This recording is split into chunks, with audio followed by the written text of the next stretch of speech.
Здравейте! Вие сте с рубриката Дете и род. Знаете ли, вчера присъствах на едно много интересно събитие, а то е именно завършването на петия випуск. На школата? На Ида Марковска. За другата? На родонавчите. Мен много ми хареса и бях много щастлива, че имах честта и аз да гледам, да присъствам. И всъщност вчера дойде една гайдарка, едно младо момиче, което свири на гайда. Мен много ми хареса, аз като цяло много обичам гайдата, как звучи и много се трогнах. И тя всъщност много точно и ясно ни разказа за самата гайда. И много ми хареса и свири ни химна на Родопите.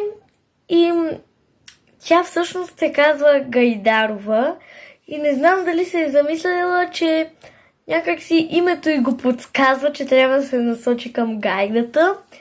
И не знам само аз дали си го мисля, обаче аз направих връзката.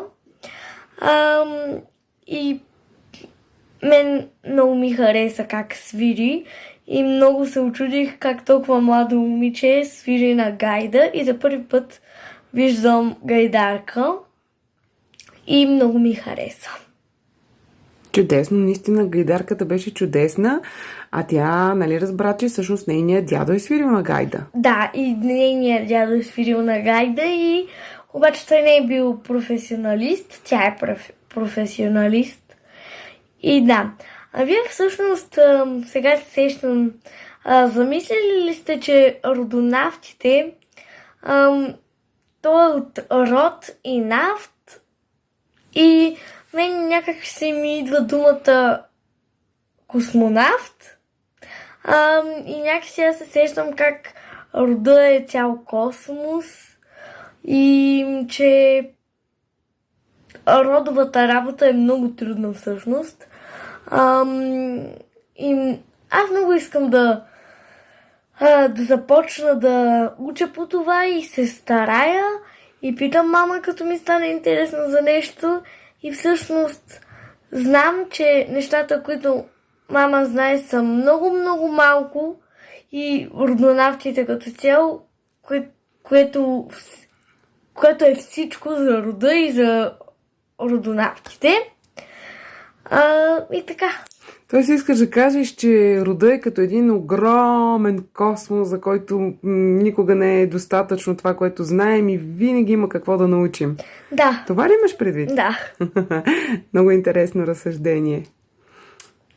Да, добре, Кристи. Друго искаш ли да ни споделиш? Аз това исках да кажа най-основно.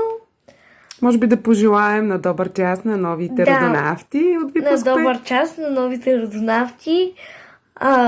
Дързайте, учете се и не се отказвайте.